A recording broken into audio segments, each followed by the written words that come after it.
Jesus Trilogy, Book 1, The Four Messiahs, Chapter 53. Johnny got a shovel and tried to create outlets for the little rivers of water, but he realized it probably wouldn't help much. As he was digging, he soon became soaked through and through. He put his shovel into one soft mound and made contact with something hard. He was right over the 40-yard line nearest the north end zone, but he was on the opposite side of the grandstand. He pulled the shovel back and then shoved it forward again into the dirt. Again, he hit something hard. He began to dig further and realized he had discovered some sort of wood box. He dug around until the top was clear. The box was about a foot square. He reached down in the mud, got his hands around it, and began to pull it out of the ground. It had a lock. He held it up and shook it. It was fairly heavy, and something was rattling around inside. He shook it again, and then he noticed a light over by the grandstand across the field. He cocked his head and heard a voice talking in muffled tone. He squinted to try and see better. The rain was picking up, and suddenly he heard a crack of thunder. "What are we going to do with him, Josh?" "I don't know. How on earth did he find our stash?" "Maybe somebody tipped him off," Josh said. "I think not." "What are we going to do with him?" The crack of thunder had not been from the heavens, but from the large stick delivering a blow to the back of Johnny's head. "No," Josh said, but a sick feeling came to the pit of his stomach. He knelt down and felt Johnny's pulse. Thankfully, it was still beating strong, and he was breathing, but the rain was driving down harder. "We gotta get him to a dry place or he'll die of exposure." Josh looked around. "We better pull him to the grandstand. We can cover him with tarps." Four conspirators each took one of Johnny's extremities and dragged him across the field. They pulled him out of the grandstand and put a tarp on top of him, making a tent over his face so he wouldn't smother. Josh checked his pulse and breathing. They were good, but he still didn't respond to their commands. Josh was thankful he didn't, but still was concerned about how much damage the blow may have caused. What if he saw something? What if he wakes up and talks? Josh was shaking as much from fear as from the rain. He picked up the box with a stack of loco weed and pipes and cash. The rain was letting up. The four walked back toward town. As they crossed the little bridge over the now swollen Jubal Creek, they saw some shadowy figures standing at the other end of the bridge some 50 feet away. Josh caught the glint of steel and knew immediately there was trouble. He gave the box to Andrea and whispered to her to run as fast as she could back to the school. She was to hide in their secret cave up in the rocks behind the school. Josh wasn't sure his cave was completely secret, but now he had no choice. He felt in his pocket. The cold handle of his switchblade was comforting. He had used it a couple times before, but never actually had to cut anyone. All three of them tensed. They sensed there was more than the usual harassing of little kids at the other end of the bridge. The other two also put their hands in their respective pockets to check their weapons. Despite his demotion to treasure, Josh was still the unspoken leader of the little band when trouble arose. He had nerve, as his fellow schoolmates would say, or no fear, but despite his nerve he felt a slight but very definite feeling of fear creeping up his skin. He thought of Johnny. He half hoped he was dead, but not really. He didn't want to become a murderer. Another glint of steel snapped his mind back to attention. "Who are they?" "Jihad," Josh said with conviction. "How do you know?" "I can just smell it." "You see that steel?" "How many are there?" "I think 4 or 5. Should we take off?" "We're outnumbered 2 to 1. We can fight another day." "We can't back down. We aren't cowards." "I'm not into suicide, Josh. Let's just stand our ground and see what happens." "I think we should get out of here," Kira said. They were about 10 feet from the bridge. He turned back to look behind them and froze. He saw 2 figures at the end of the bridge. He remained frozen. "What do you think, Josh?" Kira asked. "Maybe we should call it a night." He nudged Sammy, but there was no response. Josh turned to look at him, and then he saw 2 figures Kira had seen. Abject fear now overtook him. He turned to look to the front, and 4 figures were slowly advancing on his little band of 3. 3 against 6 was not good odds. He looked over the rail at the swollen creek. It was a 10-foot drop to the water, and the current was strong. Kira was in good physical condition, but not a good swimmer. He looked at the advancing army, and an image of his dad flashed through his mind. What would his dad do? They had their differences, but he admired him. He He was strong and didn't take any guff from anyone. Josh did have his dad's strength genes, but 6 against 3 might be too much. Even his dad might try to avoid this situation. Josh and the other two now realized there was no way out. They would have to play this game.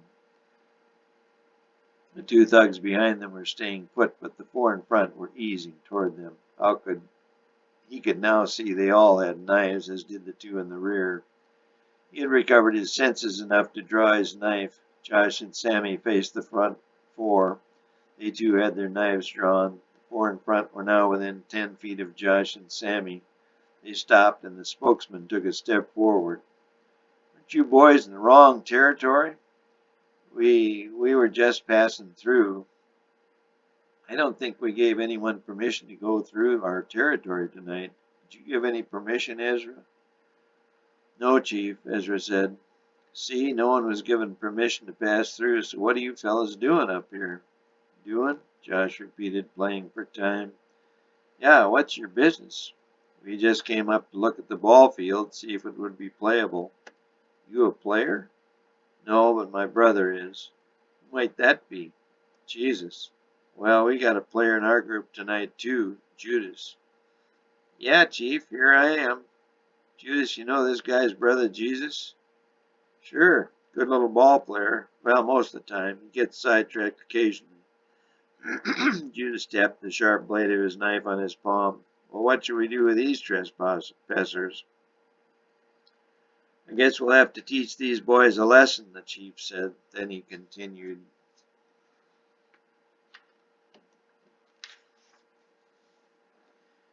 "Ezra, you're sergeant at arms. What's the punishment for trespassing?" Ezra twisted his blade in his hands. "Last time this happened, we carved an X on the guy's forehead. Haven't seen him since." Despite being younger than Josh, Ezra was taller than anyone there. His forearms and biceps rippled with definition. Josh also was very strong, but even if he were lucky enough to take out Ezra, the other three would surely get him. If they carved an X on his forehead, he would never live it down. He would have to leave the country, maybe join the army. He wasn't ready to do that yet. Josh and Sammy kept a close eye on the movement of the four. The chief and Ezra began to circle toward the two. Judas and the other one stayed put. "Well," the chief said. "Well, what?" Josh asked. "You want to lay down your weapons and take this like a man, or do we need to do a little persuading?"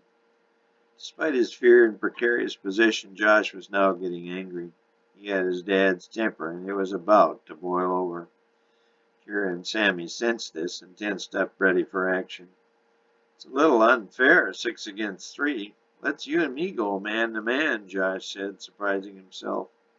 "You wouldn't want to take an unfair advantage of us. People might think it cowardly, if you know what I mean." Now the chief's blood began to simmer. "You watch your mouth, boy." But Josh could not. "Who you calling boy?" "You little punk," the chief said. "Take him out, Chief," a voice said from behind them. Judas was always willing to put up the other guy in jeopardy. "Shut up," the chief yelled. "Sorry, boss, just trying to help. Say, how's about Josh and Ezra go at it mano a mano? The winner gets to carve an X in the other's forehead." The chief couldn't stand the smart-mouthing Judas, but he welcomed this idea. "How about it, punk?" "Let's get it on," Josh said. He would show this Ezra a thing or two. Kira and Sammy held their positions, as did the two at the other end of the bridge. Ezra brandished his knife and took a step toward Josh. Josh eased to his right, circling away from Ezra, knife in his left hand. The two began to circle in a counterclockwise motion. They were barely 6 feet apart. Josh lashed at Ezra but missed. Ezra took a swipe at Josh but only sliced Josh's coat. The two regained their balance and began circling again. Ezra lunged at Josh but missed. Josh then wheeled and kicked Ezra's knife free. It fell to the ground at Josh's feet. Instead of kicking it away, he leaned down to pick it up. Ezra was on him in a flash. He grabbed Josh's left wrist and bent the hand down, causing Josh to drop his knife. Then, with a quickness that surprised even Josh, Ezra slipped behind him and got him in a bear hug. Ezra was strong and began to squeeze. Josh was getting lightheaded, but he had played around with his dad, a champion wrestler. He had to do something fast or he would pass out and no doubt wake up with an X on his forehead. He flexed his right knee and with all his might kicked hard into Ezra's right kneecap. The force caused Ezra's right knee to hyperextend. Ezra released his grip and fell to the ground, holding his knee in agony. Josh quickly grabbed his knife from the ground and yelled, "Who's next?" The chief was now livid. Ezra still lay on the ground in agony. "I'll show you," he said as he held his knife high in his right hand and stepped toward Josh. Despite his lightheadedness, Josh now had a little confidence on his side. Kira and Sammy continued to hold their positions. The chief lunged at Josh but missed and tripped over Ezra and went sprawling, but he arose quickly and picked up his knife. The chief and Josh began to circle. They each made several attempts to slash the other, but neither had any effect. The chief's frustration level was at a breaking point, but he was not going to let any little punk show him up. He kept circling, and when Josh had his back to Judas and his cohort, he nodded. Immediately, Judas and the other guy grabbed Josh's hands and got him to drop the knife. "That's not fair," Josh yelled, but Judas and his friend proceeded to take Josh down and hold him on the ground. The chief eased forward. "Now we'll see who is the boss." Josh tried to squirm free, but couldn't. Judas had both arms, and the other guy held both feet secure. "I ought to run this right through your heart, you little pipsqueak." "That's murder," Judas reminded them anxiously. "Just give him the mark." The chief looked at him, then at Ezra. "Ezra, get over here. This little pipsqueak messed you up, so you do the honor." Ezra tried to get up, but couldn't. The chief went over and helped him up. "I'll hold his head," the chief said, handing the knife to Ezra. "Make it pretty," the chief said as he secured Josh's head. Kira and Sammy looked on, but were powerless. Ezra raised the knife and touched its gleaming point to Josh's forehead. A drop of blood seeped from Josh's skin. "Can I be of help?" Ezra and the rest of the thugs froze. They had all been intently watching the proceedings and did not notice Johnny slip over the rail onto the bridge. "Can I be of help?" the hulking figure repeated. Ezra dropped the knife, and the chief said, We were just having a little fun with Josh here." "Why the blood?" There was a little rivulet running down Josh's temple and pooling in his right ear.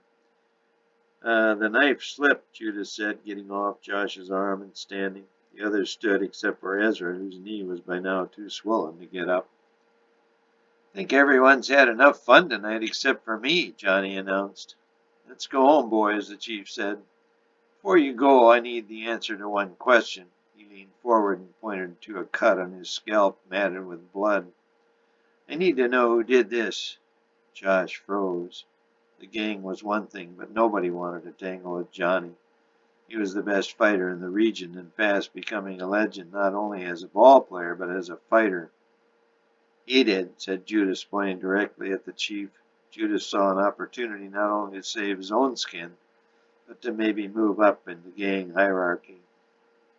"You little," the chief said, but Johnny was on him in a flash. He led with a left to the jaw and sent the chief reeling. The chief countered with a feeble right in return, but Johnny hit him again with a left-right-left combination that sent the chief down again. He got up slowly and looked at Judas. Johnny cocked his right hand. The chief repeated, "You little."